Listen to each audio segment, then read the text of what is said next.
There is nothing we should be quite so grateful for as the last line of a poem that goes, "When your own heart asks, be resolved, young samurai, and tell the world what you witness here today."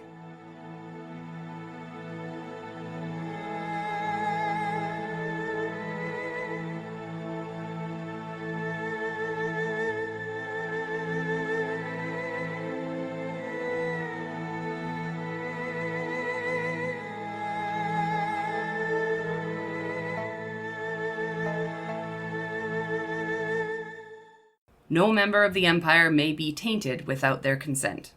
But now that war has come, how many are secretly begging my father for his blessings? Who said that? Kenpeki, Yeah? son of Daigotsu. Welcome to our 9th episode explaining Legend of the Five Rings on the It's a Mimic channel. I'm Megan, and with me again is Roman. Hello.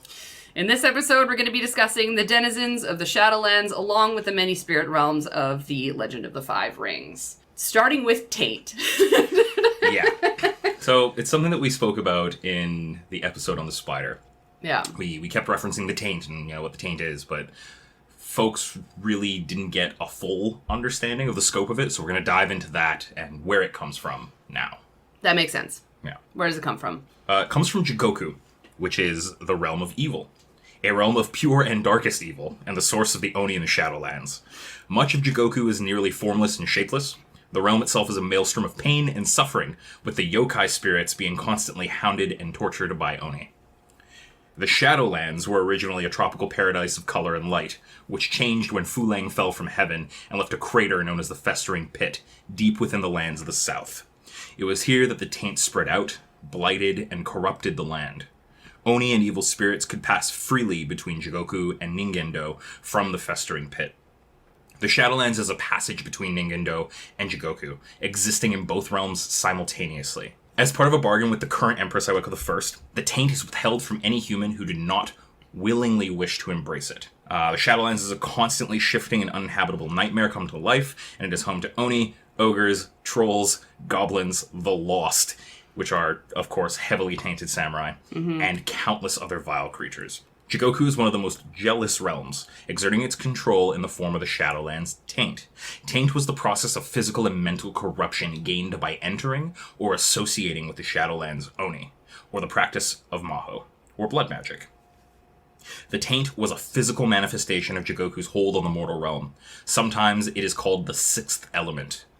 Other than a very few special cases, there is no way of removing the taint. Many would choose to embrace the taint for the power it provided in spite of its consequences. The taint is real bad fucking juju. Are you sure? It sounds really good. So, it used to be this thing that you could contract just by rubbing up against an Oni or being around tainted things for too long. Mm-hmm. Now, you have to either consume tainted food. Yeah. Be wounded by something tainted, or you have to pray to the dark fortunes And accept it. Yeah. There are benefits to being tainted, It can make you incredibly strong, fast, beautiful, all these things. However, as you become more and more tainted, worse things start to happen to you.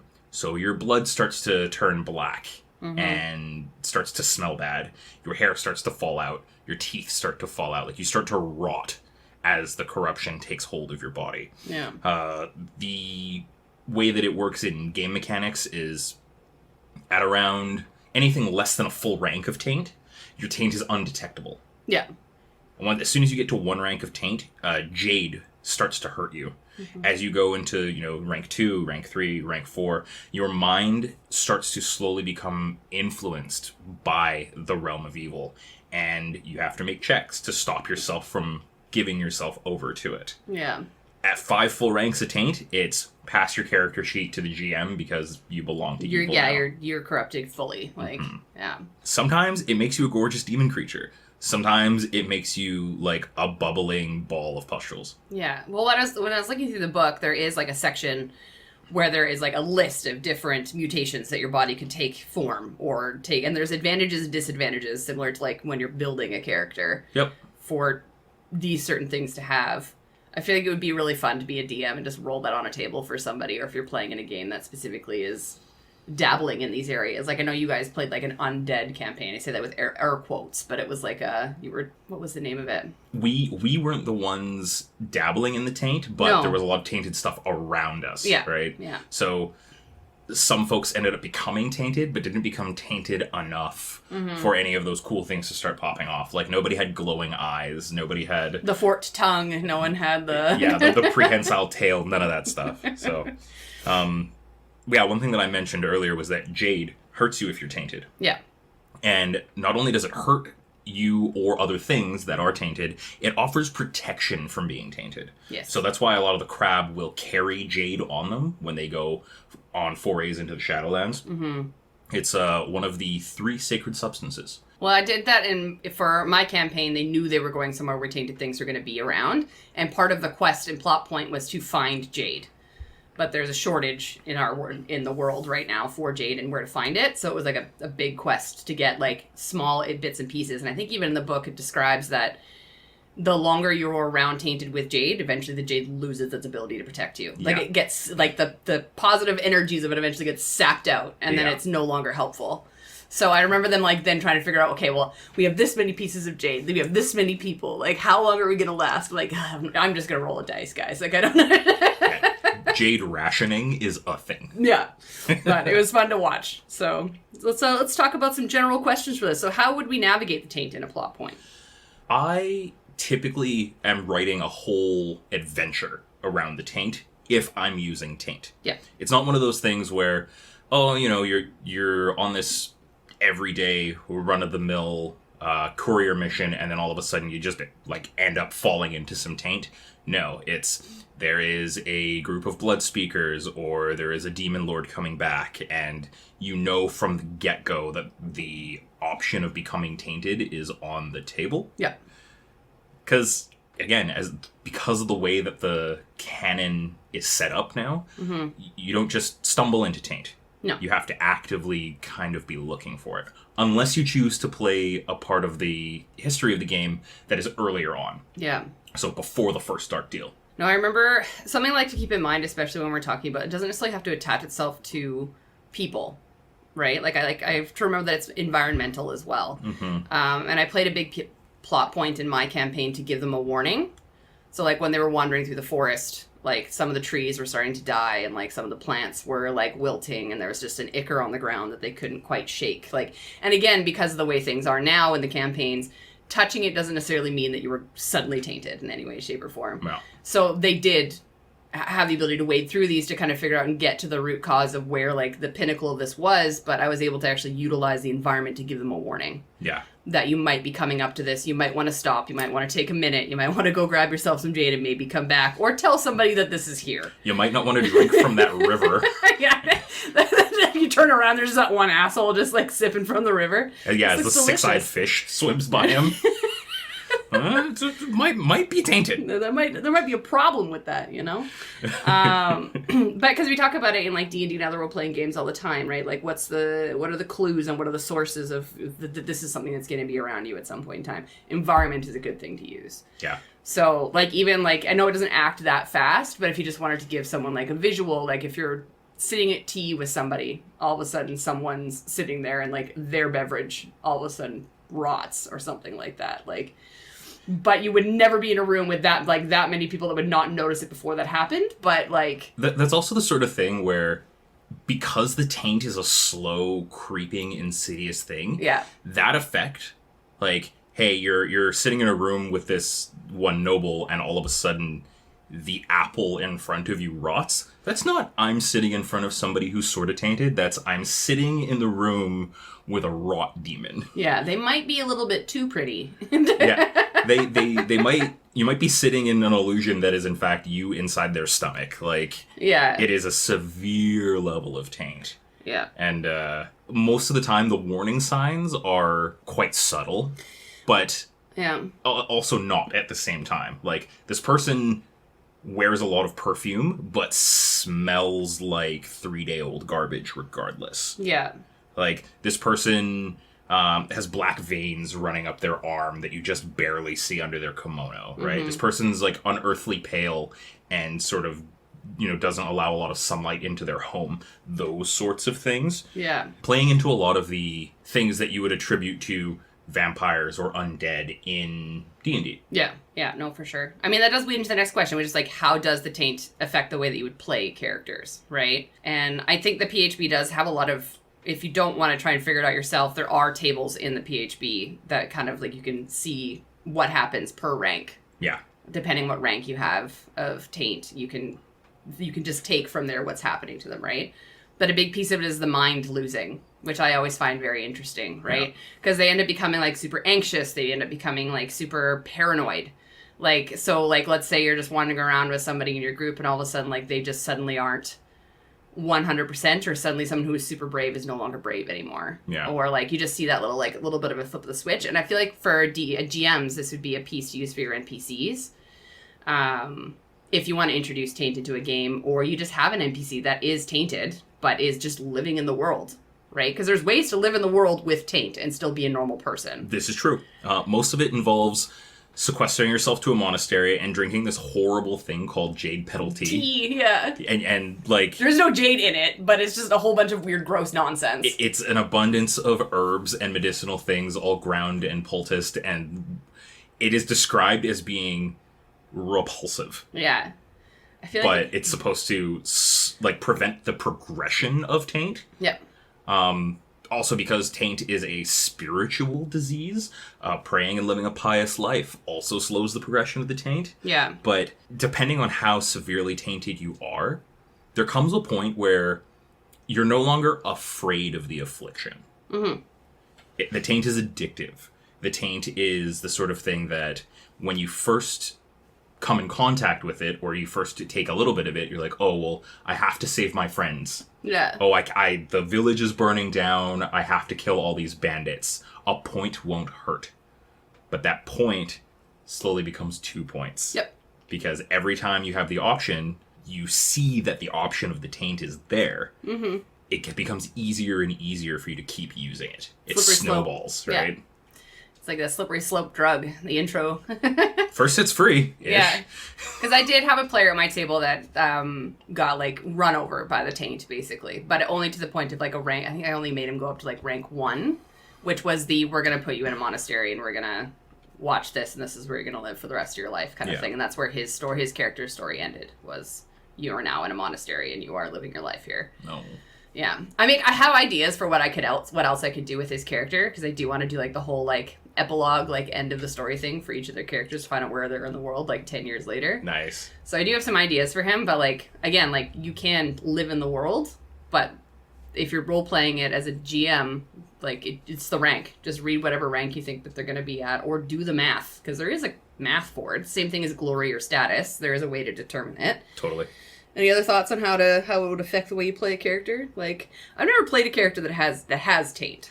I played a character that took points of taint willingly, and again, it is just as I described. It snowballs, and because the setting wants you to be selfless, because the setting wants you to be a hero, it undermines a lot of what the setting wants to do by choosing to become tainted. And sometimes you want to play villain. Sometimes you want to give your GM a villain. And that's cool as long as you discuss it with them preemptively and you can both sort of work it into the story together. Because it's one thing to say, oh yeah, I'm going to play a, badass edgelord and everybody's I'm going to undermine the whole party. But if it doesn't push the story forward in an interesting way, then don't do it. Right? Yeah, no, I remember, like, for my player, they were playing a character that had a very contentious life to begin with. And then the discussion between myself and that player was like, okay, well, this is what your life would be like in Rokugan if you decided to continue on this path, which means that these are some temptations you may have. Yeah. And that's why we decided to go down that road, right? And I was like, what, this kind of works for what I'm trying to do. It means I'm going to have a sacrificial lamb. Phenomenal. Nice. All right, what happens when the taint goes wrong? Oh, boy. So many things. So many things. I eared the page for the mutations, because, like, I want to talk about some body horror. Pop off, my leash. Remember how, like, you were saying that there's some benefits to having, being tainted? And there are some where you can get, like, uncanny speed, unholy stamina and, like, just, like, bump up some of your stats because you are now all of a sudden this, like, gross tainted monster. But, like, some of the things that can happen to you are things like you get tentacles, or you get tongue hide, or something called undead visage, which basically means that you legitimately just look like you're dead. Yep. But, like, that then, basically, what is it? The deformity cannot be concealed and causes a Fear 3 effect on anyone who sees it. Yeah, fear is nasty in this game. Like, if you think about fear in D&D, all it does is make you run away. But, like, it's a little bit different in L5R. Yeah, in L5R, it imposes dice penalties. Yeah. And we're going to go over more of like how the system works and, the roll keep system and all those things later on. And I guess I'll have to explain fear, because fear is probably one of the most crippling things that can happen to a character. Yeah, and it doesn't happen often. Like, it's not a mechanic that comes up unless, like, certain situations occur. Unless you're fighting Oni or undead. Exactly. Most things do not produce fear. Yeah. There are no rank techniques that produce fear. There are a couple of spells that do, but it is few and far between because it is so devastating. Mm-hmm. Back to the Taint. When it goes really wrong, you could be on your second rank of Taint, and the Realm of Evil is just like, you know what? You're a terrible puppet. Yeah. I'm going to turn you to sludge. And, like, your body just melts. Surprise, sludge! Right? Sometimes it's, your body is covered in boils that just explode randomly and produce noxious gas. Like, the Taint exacts a toll. Always. Yeah. And, like, the Taint will always get paid in the end. No, I love the body horror side of it, because I feel like if you were at a rank 2 and that started to happen to you and you had to, like, cover it up, again, to your point, you're wearing perfume, but you fucking reek all the time. Or, like, you constantly wear a glove because your hand is rotting away. Yeah. Right? And then, like, you go to shake someone's hand, but they shake you with the left hand instead of the right. Like, just, like, small little things like that can happen. Yeah, there's, like, even ones where you get extra limbs. Yeah, how do you hide an extra arm? Yeah. You know? Just, like, or, like, 7 ears just grow on the side of your face or something like that. Yeah, just, like, the weird nightmare shit that nobody is prepared for. Yeah. Like, we do the Undead series where we talk about body horror all the time, but, like, I feel like the Taint in L5R can do any of the options that we talk about when it comes to body horror, because it's unknown. Like, you can roll a dice and it can happen to you. It's like bordering on eldritch Horror. nightmare horror, right? Like, such unfathomable, horrible things can happen to you, and typically do when you become tainted. Tentacle monster. Yeah. Not the sexy kind, either. No, not the good kind, no. We don't kink shame here. So, we have discussed a non-living enemy of the Empire, right? Yeah. We've discussed the idea of the Taint and the Realm of Evil, and that it sort of exists and corrupts Concept, things. it's a gross, it's disease, yeah. But there are more tangible enemies of the Empire. There are enemies from within, which, would be ninja, bandits, the Kolat, blood speakers. But there are also enemies from beyond. So, Oni, spirits, and the various non-humans. And we're going to go into some of those. So, the enemies from within the Empire. Ninja, assassins, infiltrators, agents of various factions and forces who just decide your PCs are getting too close to the plot, they gotta die. Yeah. And we did talk about it in the Spider and the... What other episode? Scorpion episode. That, like, they have assassins. And to be fair, every clan has an assassin somewhere. No? They don't. Every clan has their less honorable family. There you go. That's what I mean. Very few clans employ assassins. That's why you employ other people. Precisely. And other clans. The Spider and the Scorpion both have ninja families. Mm-hmm. A funny thing about ninja is that they don't exist. Nobody talks about ninja in Rokugan's society because ninja don't exist. They show up in plays. They show up in picture books as villains, but generally speaking, the existence of ninja is disavowed entirely. Yeah. Because in a society of honorable people, nobody would ever use a ninja. You want to know how a ninja looks? Tell me more. A ninja looks like everybody else. Yeah. It's your neighbor. No, 100%. Yeah, it's the old man next door. If you go dressed as a ninja, you're probably not the ninja. You're probably a distraction, right? All the best ninjas, like the Shosuro, are actors. They wear disguises. They show up as a servant or the lady serving tea or, the old man playing Go, and then they poison you and dip.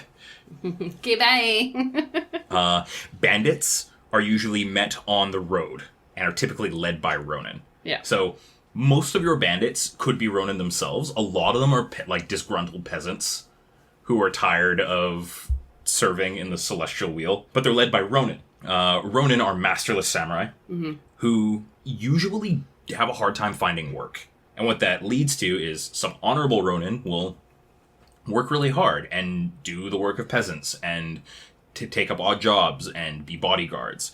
Some dishonorable Ronin will resort to banditry, and most peasant Ronin will flock to them because it's, okay, this guy's trained, this person has a katana.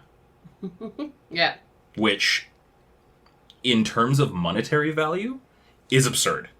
Like, I think in the game, the value of a katana is 25 koku. Mm-hmm. 1 koku is the equivalent of the amount of rice and oil to feed and warm a family of 4 for a month. Yeah.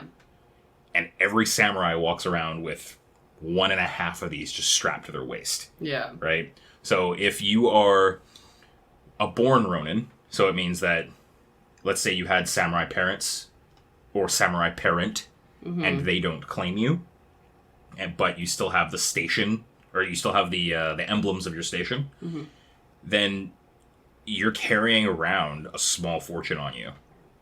But you don't get rid of that. You don't sell it for food, because even having a katana makes you that much more important and respected that much more than the average peasant. Yeah. And again, that is why a lot of bandits will rally behind dishonorable Ronin, right? They have some understanding of battle tactics. They have some way of leading people, because one of the weird things about the setting is that your blood breeds true.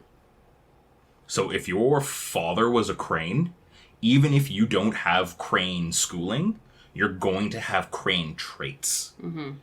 And hundreds and hundreds and hundreds of years of breeding selectively produces very strong results in your bloodline. Yeah. So that's why all the Kakita are really quick and amazing duelists. That's why all the Akodo are brilliant tacticians, because the magic of your name and your bloodline in Rokugan just makes things happen. Even for Ronin. The Kolat are conspirators who exist to undermine the Empire. They believe that men and women should rule themselves. They believe that the gods don't exist. So in an empire and a world where you know without a shadow of a doubt that when you die, you're going to go and have to see all of your ancestors, and you're going to be surrounded by gods who judge you. Yeah. They're like, nah, fuck that. We don't like these guys. Men and women should rule themselves. And so the Kolat, throughout the history of Rokugan, have been a conspiracy that have been trying to take down the Empire from within. And they employ ninja, they employ subterfuge, they employ all sorts of,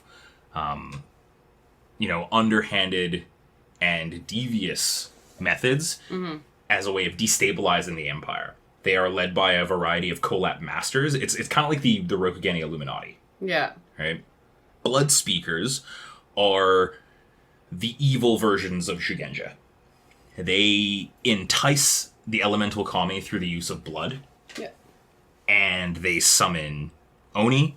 They pervert elemental spirits. And they do all of this, again, for power. Mm-hmm. The first Blood Speaker was a guy named Iuchiban. And he is the whole reason why they burn their dead in Rokugan. Because if the corpses are burnt, then they can't be raised to do someone's bidding. Yeah. The rise of Iuchiban single-handedly changed the face of the Empire, because it made them reevaluate what it meant to have people die and how we respect and venerate the dead. Blood Speakers and the Blood Speaker technique can be used by anyone, whether you are a Shugenja or not. So that is what makes it so appealing. random peasant cuts their hand and, prays really hard to the fire kami to set this person on fire. And if the kami are enticed enough, then they consume the blood, and then they become kansen, which are perverted elemental spirits. Yeah. And then they do the thing. But once perverted, they cannot be purified. Paying for things in blood taints you. Yeah. So it Sorry, is. Dan. Yeah. Sorry, Dan. It is a slippery slope because, you pay for it once, and it feels really good to have your will be done, and then you just keep paying for it in blood, and before you know it... You're a goopy mess. Or an Oni steals your name. Hey-oh. Speaking of Oni, they are one of the enemies from beyond. They are usually summoned and stay in the physical world by stealing the names of those who summon them. Mm-hmm. There are a couple of famous Oni that have come into existence because somebody was like, hey, I want to summon an Oni to do my bidding, and then they couldn't control them properly, and the Oni yoinks their name. There was a guy named Akuma. Yeah. And, of course, he summons an Oni, so it becomes Akuma no Oni. I think there was a Kinuye, and she couldn't control her Oni, so there's a Kinuye no Oni. There's all these different Oni that just, rip names and take on traits of the people whose names they steal, while still being, Oni in and of themselves. Yeah. Spirits come from the various realms and are influenced by the realms they come from. So... the realm of Chikashudo, which is an animal realm, giant animal spirits, giant wolves, giant bears, like massive bees. The realm of Gakido, which is the realm of the hungry dead. You would have your typical flesh-eating zombies, right?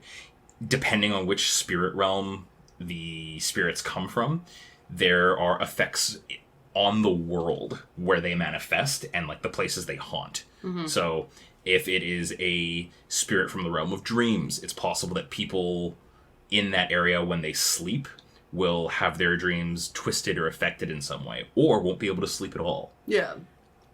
Other non-humans that exist in the world, but are typically pretty scarce, include Kenku, which are bird folk, Zokujin, which are kind of like lizard folk, Nezumi, rat folk, Ningyo, mermaids, and Kitsu, which are like lion folk, or leonin.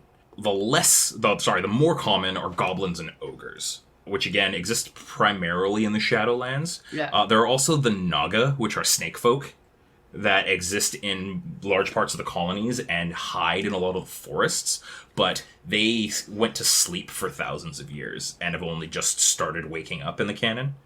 All of these different non-humans are potential enemies, but each of them have a specific place within the world and why they would be an antagonist, Like, a Kenku isn't going to rock up to you in the middle of a city and just pick a fight with you. They don't exist in the same way that they exist in D&D. Yeah. They exist in small pockets in remote places, right? Like Nezumi, the rat folk, are common in the Crablands because they resist the taint outright, right? So they scavenge and live in a lot of the Shadowlands, and the crab actually view them as a good omen. Because they're like, hey, these things can't be tainted. They're kind of weird and they're kind of rude, but like... But we like them. But we like them, right? Yeah. There's a whole crab worship that is crewed by Nezumi. And it's like kind of a cool little bit of the lore. Adorable. Yeah. It is interesting because we did talk a little bit about how when you compare L5R to D&D, like D&D has all types of races. Not everybody is a human, but like in Rokugan, technically those who like operate in the cities tend to normally be the human side. So it's nice to hear about the ones that are not necessarily human. Yeah. But that being said, talking about antagonists and just in general, do we prefer political or military? I personally am not the biggest fan of the combat system in L5R. Crazy. I know. How strange. In a game centered around a warrior society, I don't like the combat system. Fair enough. I find that it can be a little slow. Yeah. Especially when you play with more than a certain number of players. Yeah. The action economy in L5R is really weird in that like you do one thing a turn up until like rank 3. Yeah. And then most of the things that I need to throw at you either outright negate or ignore things that you do to them, or they die in 2 rounds. Yes, and that action economy is very hard to balance. So I prefer political or social antagonists because it forces the players to solve their problems with their brains. Yeah. And I find that it tells more interesting stories. I find that combat in L5R should be quick, decisive, and, like, always lethal. Yeah. Right? It should be crippling. Most of the time. If you go through a fight every session in L5R, then you're playing a very specific kind of game, and your characters cannot keep up with that level of attrition. Yeah. Right? It's normally, if you're fighting every session, you should be in the middle of a war. Yep. No, it's very hard to... I think that's the big leap that people have to remember when they're jumping from D&D or like any other role-playing game that is combat heavy into L5R is that like you should not be fighting every session. Like you should be having a lot more conversations around things. And that's why I like the idea of using a military antagonist to enforce the idea that war and battle should not be the goal of that antagonist being in existence. Yeah. Right? So just because your antagonist is like a war leader or like let's say you're going to war with another clan or what have you, like there are so many options that you can utilize within L5R and the way that things work to be able to say we don't need to go to war today. Let's figure out a political way to solve the military issue. Exactly. So, and I think that's what challenges players a lot too, right? Because their first instinct when jumping from role-playing game to role-playing game is to be like, oh, let's just fight it and they'll just kill the man and we're good to go, right? No, not always the answer. Like, we've ended campaigns where the person we were trying to kill, we didn't end up killing them. Or something else happened. Or we, like, let them do something else, right? I like the political antagonist because I love a good role-playing battle at the table. But I also like the military antagonist to, like, challenge your players to think differently. Yeah. Which non-human race would you play in a game as? As? Yeah. I am a... So I have two answers for this. Yeah. Of all of the different races, I really like the Kenku. Yeah. Because the Kenku have... One, they have photographic memories. Mm-hmm. And that lends itself to the Kenku swordsman school that exists. Yeah. Where it's rank 5 technique is... I look at the thing that you've done, I see it once, and I can replicate it perfectly. Yeah. Which is, it's bonkers. It is the only school in the entirety of, I think, the entire core, all the supplemental books, that does something weird like that. Yeah. And I think it's really cool. Mm-hmm. My favorite NPC that I have run... Yeah, I would say probably one of my favorite NPCs was a Nezumi swordsmaster. Yeah. Who trained under a Kenku. And he ended up being the swordmaster and the bodyguard to another character, another NPC in the game. And he was effectively just Master Splinter. Yeah. Right? That was going to be the reference I was going to make. No, he was just like... I wrote a Rokugeni Master Splinter, and he was probably one of the more fun characters that I got to run as an NPC. Yeah. I would like to do... Like, Nezumi is the one that I would like to do. Only just because, like, that's the one that I have the most exposure to. And the couple of my... Like, one of our friends did a PC already that was a Nezumi. And, like, his character was really fun to play with. And then I started reading about them more when I started doing my campaign because we were involved with the Taint. And then, of course, we start reading about the Taint. You read about different ways to get rid of it, avoid it, all those pieces. Mm-hmm. And the Nezumi come up a lot. Because of their, you know, they're immune to it, they live with it, all those kinds of things, right? So, especially knowing the campaign that I'm running right now, I feel like they would be a good race to bring in, right? Yeah. So, that's what I would want to play. Also, like snake people, just because, why not? The Naga are really cool. Like,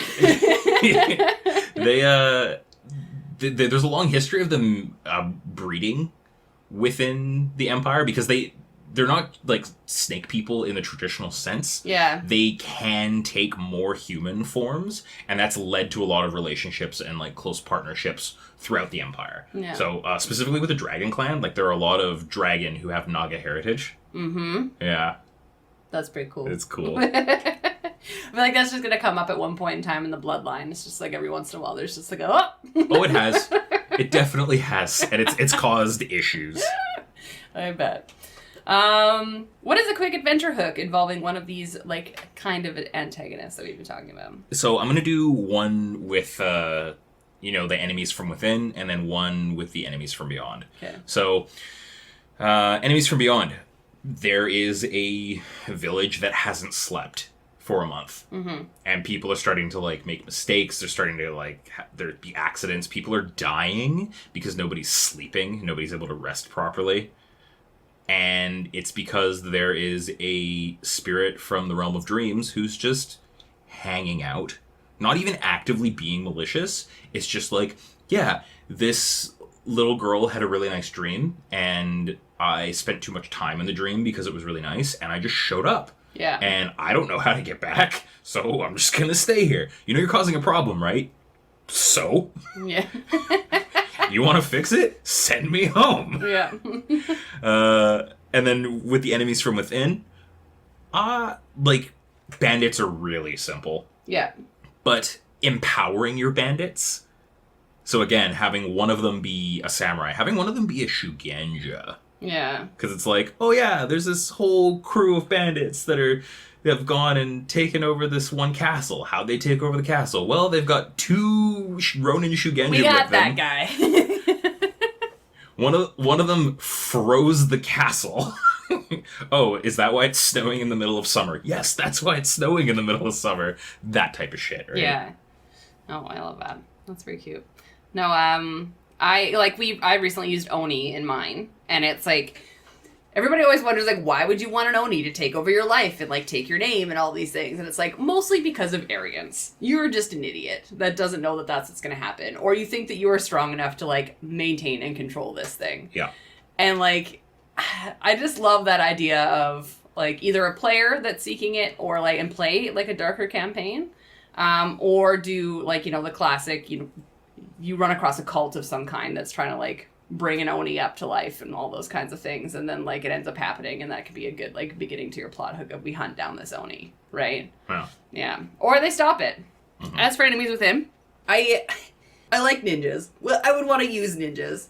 And, like, I like the idea that within a town there's, like, a story, like, again, to your point, that they're told within plays, right? Like, they're written about. They're not necessarily, like, talked about as if they exist. And there's a play, of course, of this, like, famous ninja, or this ninja crew that, like, operates within the city that keeps it safe, and that actually exists, right? And then it's the whole process of, maybe it could be, like, one of, like, the gang lord cities, or what have you, and there's, like, a small group of ninja that just take care of everybody, right? And, yeah, I think that'd be fun to play.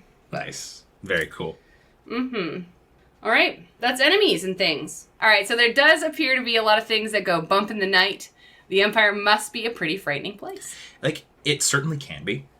But luckily, there's a whole profession centered around maintaining order in the Empire. But wait, we'll fix it. The Magistrate Yeah. is integral to making sure that, like, things run smoothly.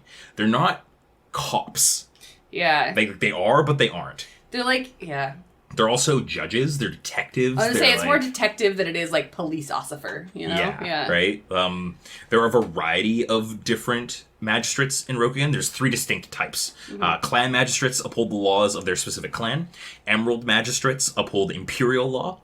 And Jade magistrates specifically handle magic-related cases throughout Rokugan. Mm-hmm. Each of the different kinds of magistrates answered directly to different offices, though all were tasked with enforcing the laws within their jurisdiction. Mm-hmm. So, clan magistrates generally had duties defined that were similar from clan to clan. Higher-ranking magistrates served as judges and as overseer of lower-ranking magistrates. Magistrates might be assigned to a specific area or city, or they might travel a circuit within their clan's lands, dispensing justice and investigating crimes where needed. Emerald magistrates adjudicated the emperor's laws. They had broad powers to achieve this goal, including the standard powers to recruit assistants and to hold court common to all magistrates. But their powers were only applicable to cases where capital offenses had been committed or in multi-clan situations. The Emerald magistrates were under the aegis of the Emerald Champion and therefore the emperor themselves.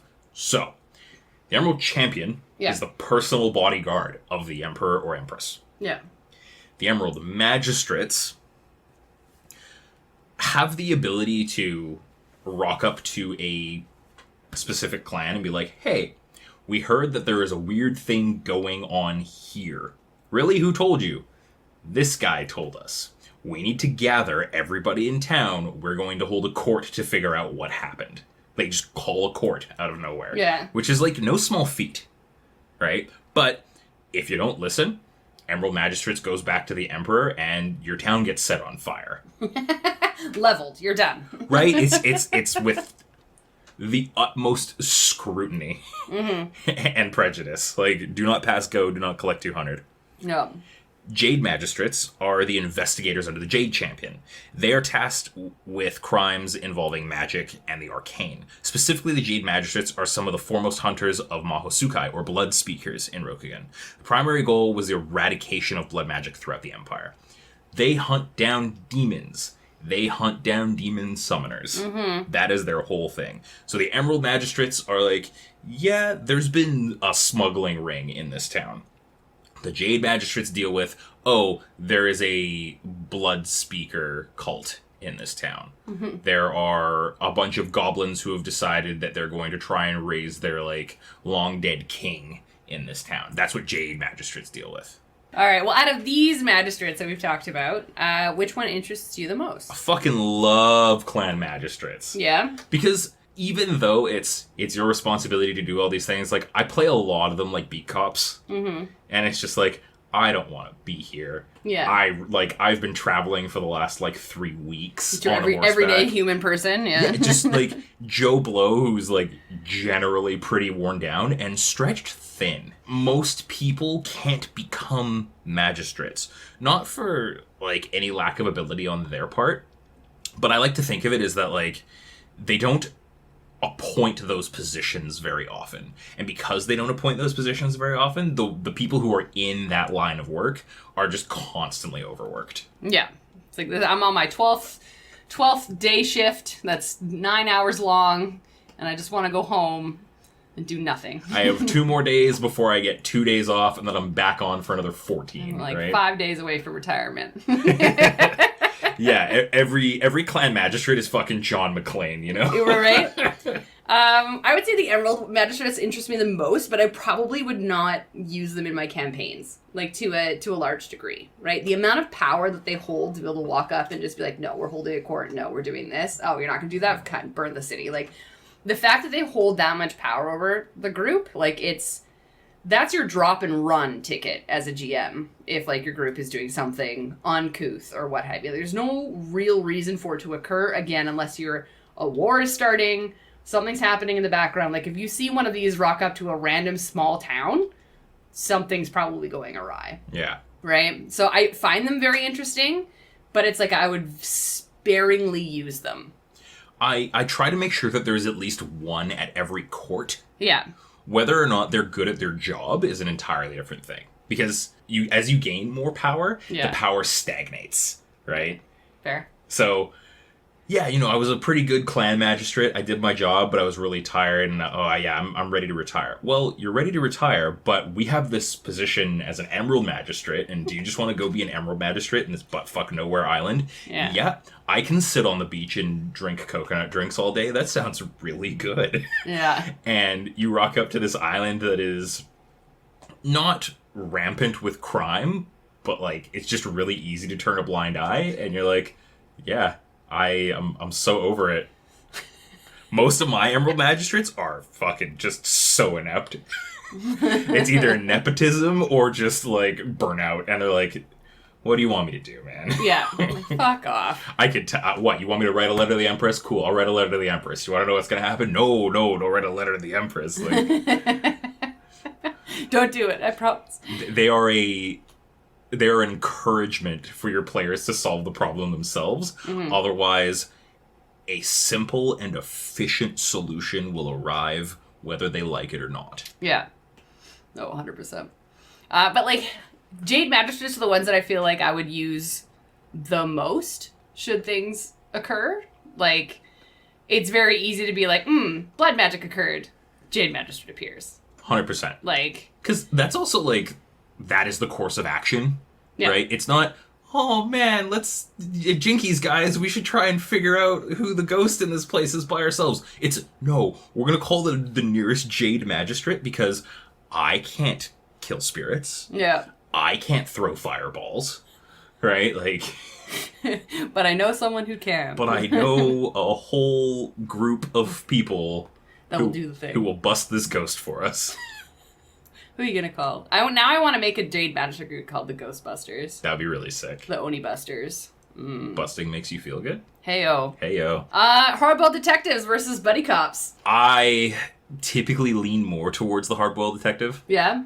Yeah. I'm a big fan of that style of cinema. I fucking love film noir. Yeah. So most of my magistrates who are good at their jobs are like, I hold the match down to my fingertips just so I can feel something. Like, they're those people, yeah. right? The buddy cop roles, I find, are more entertaining for players to play. Yeah. Right? You have the one super straight-laced samurai from one clan, and the one, like, more laissez-faire, like, let's do what we gotta do samurai from another clan, and you let them play that role opposite a hard-boiled samurai detective. Yeah, I was gonna say, like, for playing, because I did play a buddy cop at one point with one of our friends, where, like, she was a very hard, steadfast investigator, and I was a Shosuro, fucking assassin. Yep. And we played buddy cop for a while, trying to figure things out and trying to investigate and do the things that we needed to do. And in the end, though, because unfortunately the way that Rokugan works, like, the things that my character had to do made it so that she could no longer be buddy cop with this person. Otherwise, it would put that person in danger. Yeah. So they had to separate at some point, right? So heartbreaking. The But, big like, sad. it was fun to play, though, right? Yeah. Like, the good cop versus the bad cop going into a situation and be like... But then the best part of it was, though, is that she was actually the stronger one. So if we ever ended up getting into a kerfuff, she was the one that actually caused the most damage. Yeah. Because my character was built to hide in the shadows and stab from a distance. Her character would hit you with a bat. Yeah, tap Right. it with the bat. So it was actually a very fun, like, dynamic to play. Because they'd be like, oh, well, the scary dog syndrome of, like, the Shosuro sitting behind her shoulder. It's like, well, no, actually, that one's scarier than I am. Yeah, so. she is the scary one. All right, how would you run an inter-clan investigation? It is entirely dependent on whose lands you're in. Yeah. If you are in... Well, we'll take two clans. We'll say it's a Phoenix Unicorn joint.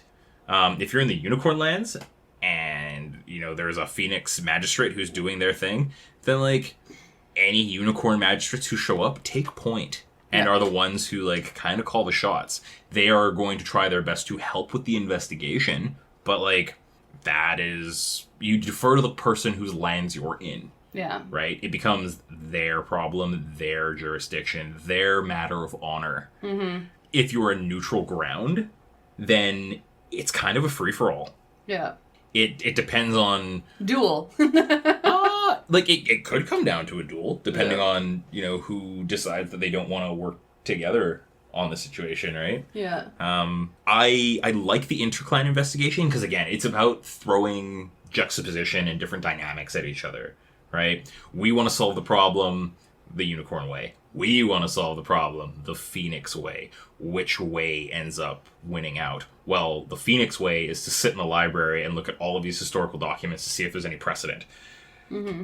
The unicorn way is to go and speak to all the peasantry and all the shopkeeps and all the people in town. Get all the rumors. Get all the rumors, get all the testimony. Yeah.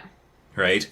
And each of those things have merit, but each of those things also have issues that come up with them, especially when you're trying to work both with and against the other party.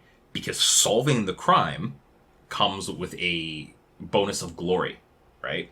You're the one who figured it out. We're all going to talk about you. We're going to make sure that, you know, your superiors know about you, right? And that is always something that you sort of jockey for, is the opportunity to gain more glory. Mm-hmm. Yeah, no, I can also imagine, like, it comes down to, like, how imperative is the issue to solve and how quickly do we need to solve it, right? Especially when you're kind of consider what clan you're in and whose powers you have at your disposal. So, like, to your point, if you have a Phoenix clan who wants to sit down and read books for 3 weeks, it's like, we don't have that kind of time. So, congratulations, thank you for the idea, but we're actually going to go with the unicorn because we think it's going to go faster. Mm-hmm. Because we just need to figure out what happened, what went down. I have 24 hours to figure this out because I'm 3 days away from retirement. And, and then that's just how it would go, right? Especially when you're playing in, like, a... I find that with L5R, you do tend to play at a slower pace naturally, just because there is a lot more opportunity for role play and, like, that political intrigue part of it. But there's sometimes days where you're just like, nope, I just want to figure it out, right? Yeah. Like, let's get to the answer, get to the bottom of it. And the fun part is depending on what clan, or like if you're having a dispute of who gets to solve the issue, depending on what direction your group goes, you as a GM can decide if they get the right answer or not. Yeah. Like, maybe it was a better idea to take the time and read the documents because you would have found a history of this XYZ thing happening in this town at one point in time.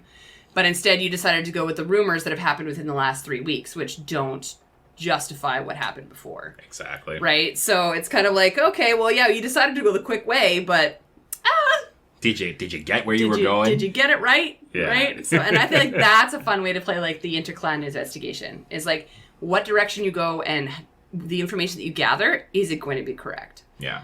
And like that does do a lot of pre-planning, unfortunately, for a GM to be like, okay, well, if this person is involved in this investigation, what kind of information would they figure out? And if your group decides to go in that direction, figuring out what that looks like for them, right? And that's why it helps to narrow the scope as well. Yeah. Like, you go into those sorts of stories thinking, okay, it's going to be 2 clans, and like maybe a third less important clan, but it's really going to highlight these 2 clans and their approaches. And then you write with those things in mind. But you don't go, I'm going to throw all 9 of the great clans and a bunch of minor clans into this, like, whodunit, clue type, knives out murder investigation, right? Okay, but can we do that?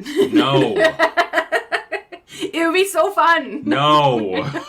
What murder? Now I want to play a whodunit. We could play, we're going to be playing a whodunit. Yeah. One thing that we touched on a lot at the beginning of the episode was the spirit realm of Jigoku. But there are other spirit realms as well. There are, in fact, 11 different major realms into which the universe is organized. There are 3 methods that you can enter a spirit realm, which is, via death, specific passages or portals, or spontaneous transition. Okay, Goku. The realms are all sorted by their celestial purpose along an axis. So there's the axis of creation and reincarnation, and they intersect at the realm of mortals. Yeah. So the axis of creation is Tengoku, Ningendo, and Jigoku. So the celestial heavens, the mortal realm, the realm of evil. Heaven, hell, earth. Simple. Phenomenal. Right? The axis of reincarnation consists of Miedo, the realm of waiting, Gakido, the realm of the hungry dead, Toshigoku, the realm of slaughter, Yomi, the realm of blessed ancestors, Chikushudo, the realm of animals, and Maigo no Musha, the realm of thwarted destiny. There are 2 more realms, known as Sakaku, which is the realm of mischief, and Yumedo, the realm of dreams, which are not a part of the axes of creation and reincarnation. Okay. They're just realms that exist in orbit with the other realms. So, in the axis of creation, the celestial heavens act as home to all of the fortunes, the elemental dragons, and the sun and the moon. All but 2 emperors of Rokugan reside there, and mortals are not normally allowed to see Tengoku. Though, living emperors are supposedly able to perceive the realm at will. It is a swirling cloud-filled eddy of peace and light and acts in direct opposition to Jigoku. Ningendo is the realm of mortals, and the realm in which Rokugan exists, along with all the other powers on the same world. The mortal realm is composed of a balance of the 5 elements, as well as the influence of thunder in mortal souls. There are so many wild and different things for all of these different realms. So, Miedo, the realm of waiting, is the home of the fortune of death. And it's sort of like a limbo for the newly dead. You chill there when you die. Yeah. And wait to be judged. Wait to be brought to the place where you were judged by all of your ancestors. And they're like, yeah, you did a great job. You get to go to Yomi, the realm of blessed ancestors, which is Samurai Valhalla. Or, you died in a senseless battle thinking of revenge. You get to go to Toshigoku, the realm of slaughter. Or, no, you lived a selfish and dishonorable life. We're going to send you to Gakido, the realm of the hungry dead, so you can feast on the other hungry dead until you have cleansed the stain of your karmic, weight. And then you might get to reincarnate. Gross. Right? Like, wild shit. Maigo no Musha, the realm of thwarted destiny, is a super cool spirit realm in that, like, those who did not achieve their great potential are sent there. And it's like, yeah, what were you supposed to do? Well, I was supposed to become clan champion, but I died in a duel against my brother because we were both in love with the same girl. Yeah. And here I am because I chose that. Choices, yeah. Right? It's a world of choices, you know? Yeah. Sakaku, the Realm of Mischief, and Yumido, the Realm of Dreams. Like, as we discussed earlier, sometimes spirits from different places will just find themselves in the mortal realm. And the Realm of Mischief and the Realm of Dreams are my favorite places to draw from. Oh yeah, like, everybody's left chopsticks have been going missing. Surprise, there's a spirit from the Realm of Mischief that's just like... being a dick. Yeah. Being a dick, right? Well, that being said, so you mentioned that those are the two that interest you the most. Those are the ones that I draw from the most because they have the lowest stakes. Okay. Right? If you're drawing caretaker spirits from the realm of the dead into your, Saturday morning cartoon, like, it tends to get heavy. Yeah. That's a longer conversation, you know? Yeah. But again, like, Maigo no Musha, the Realm of Thwarted Destiny, is the one that I like the most. Yeah. That's fair. How about you? I'm a fan of the Realm of Waiting. And Yeah. I think that's because I'm the most familiar with it. Mostly because my characters have dabbled in the Realm of Waiting, and we've been there once or twice in our life, you know? And I just find that it's a very interesting place to be, because, like, it's almost like every religious aspect or every, like, process of death requires a Realm of Waiting. So it's very recognizable to people when you're playing a role-playing game that there is a realm that you go to after you die to decide what happens to yourself. Yeah. Whether it is a religion or a belief system that believes in reincarnation, whether it's one that believes in the Valhalla, whether it's one that believes in, like, whatever, right? There's always a place that you go first. A place of pause. Yes. And I feel like that's what this realm kind of gives you.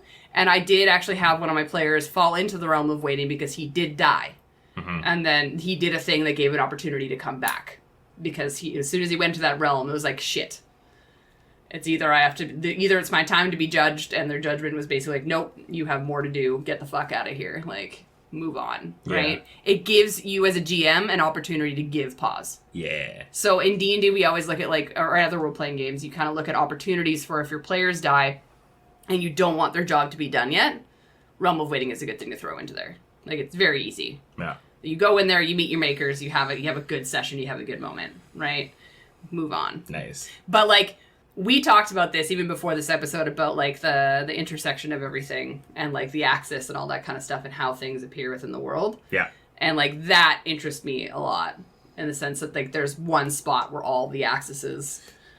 Realm of Mortals, baby! Yeah, and I was like, that's pretty cool. Like, and these are the things that, like, you don't necessarily adhere to because it's not a big piece of your story, right? But it's something to keep in mind with everything that's going on, and that all these things exist interchangeably and as you're operating within your world, right? And, like, it's cool that it all intersects in the Realm of Mortals, but it also makes sense because a lot of these things can't exist without mortals. Yeah. Right? There cannot be dreams without those to dream them. There cannot be destiny without those to, like, live lives and do great things. You can't have ancestors if nobody is there to come before you, right? So the realm of mortals and the existence of mortals is so inherently divine and inherently spiritual, which is really cool. Yeah, that's fair. Which one of these realms would you not want to be trapped in? Fuck Gakido. I hate being hungry. Yeah. It is, like, I can deal with a lot of different sensations pretty passively, and I'm okay with being hungry for extended period of time, but there comes a point where my hanger gets so unreal, and it's like, please don't talk to me, I will rip out your throat for sustenance. Like...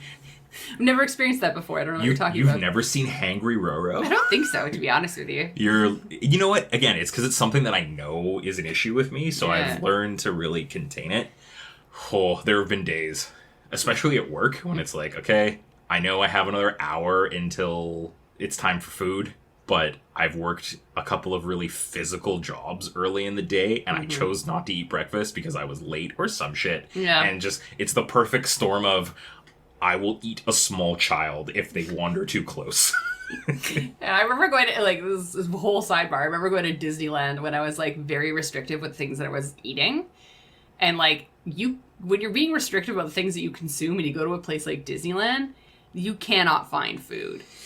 Yeah. And, like, I remember going there and I remember, like, yelling at the people that I was with because I was so angry. Because I was so hungry, but I couldn't find anything to eat. And it was my own fucking fault because it was a decision that I made to not eat certain foods. Like, well, don't live selfishly or dishonorably, and you won't be sent to Gakido. Oh my god. Which spirit realm would you hate to be trapped in? Realm of Slaughter. I would love it and I would hate it at the same time. Okay. Like, I think it's hilarious that you get stuck there because it was a senseless battle, so it's almost like you die in your battle or your fucking duel or whatever, and you end up here and you're like, shit. Damn it. I thought that meant everything to me. You know what I mean? Like, you have that introspective moment of just like, I thought that battle was gonna be like the big end-all be-all of my entire existence, or that duel that I had with my brother to save my fucking love of my life and I lost, and now I'm here because it was a senseless fucking battle. Are you kidding me? Oh, this is what you want? Go ahead, have some more. Yeah. Go ahead, take it. Keep fighting. And it's like, oh, was that even worth it? Fuck that. All right, reincarnations. We've talked about it quite a bit. It is a big deal in Rokugan. How would you use it in your campaign? I use it occasionally in my campaign, and it's normally in between games. One thing that we'll end up talking about later on is the idea of legacy characters. Yeah. And I try to use legacy characters as a way of showcasing not only player decisions and the children of players, but also to showcase past players. Yeah. So one thing that I do in my games is I'll make character cards. And on the cards, I will add little titles or keywords or descriptions that emphasize important things about the character. Kind of like an L5R TCG card, almost. That's crazy. How weird. I have no idea where you would get that idea from. And one of the keywords that I like to use when a character is a reincarnation or inspired by someone is soul of. Yeah. So it is the soul of this character. It was something that they used in the TCG to justify reprinting old cards. Yeah. So they would change a name, but then in the text box, it would have soul of the original card name. Mm-hmm. So I use that as a way of being like, so this character that you all remember and love and had all of these awesome interactions with, this character is going to have some of their mannerisms. Yeah. This character is going to have similar story beats. Because Rokugan is a setting where a lot of history is cyclical, where a lot of the heroes that are sent back to live their lives again and to try and learn those lessons and do things differently. Yeah. A lot of the time, they don't. Mm-hmm. Right? Because you are expected to live a lifetime and learn a lifetime's worth of lessons, to learn multiple lifetimes worth of lessons with no prior knowledge, with very little assistance. Yeah. And I feel like that's where NPCs come in handy a lot in this game, because they can represent these aspects for your players without your players having to experience it themselves. Yeah. So I would definitely have NPCs who make decisions for your group should that issue arise. Let's say something uncouth needs to occur. You've got someone like an NPC that's like, no, I'll be your sacrificial lamb. I will start this process for you. And everybody's like, well, why? Why would you do that? And it's like, well, because I've done this before and maybe it'll be different this time. Yeah. Right? And it's just like a sentence that references the fact that, like, it's okay. I'll get another chance to do it again. But today, this is my choice to do it today. Yeah, like the acceptance and the understanding that when you die, yeah, there is a good chance you're coming back. And that a good death is sometimes its own reward, right? That is a kind of a weird concept for a lot of people when they write characters or when they play in role-playing games. Mm-hmm. Because the idea that, oh, my precious character, I'm holding on to this character. I want to play them as long as I can. Yeah. Whereas in L5R, you want them to die well. You want to write characters who are going to die for something important. Yeah. No, for sure. And like, you have to remember as a GM that your NPCs are going to be written the same way. 100%. Right? So again, like, even if you have that NPC that's kind of just like, yeah, I'll do this thing for you, or a player who's going to do this thing for you, and like your PC comes up to you and is like, yep, I'm going to do this thing, and it's like, okay, well, you as a player would understand, or like you in Rokugan understand, this is the consequence of that. And then you can even role play out that conversation with the group and be like, I'm happy to do this thing because I feel like it's the good of the Empire. And when my judgment comes, my judgment comes. Powerful stuff that you can write stories about. That's all for today's episode in this series on the Legend of the Five Rings. Make sure to like and comment, which part of Enemy of the Empire interests you the most. Don't forget to follow or subscribe, because next episode we'll be exploring the deep, dark details of the actual Five Rings themselves.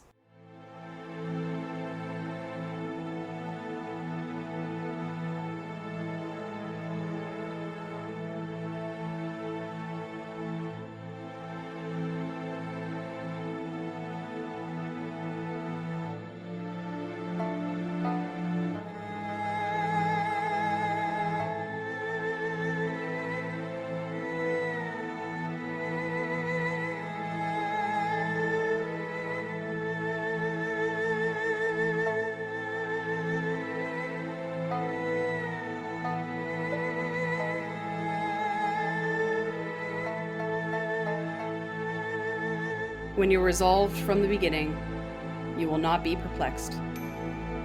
This understanding extends to everything. Be resolved, young samurai, and tell the world what you have witnessed here today.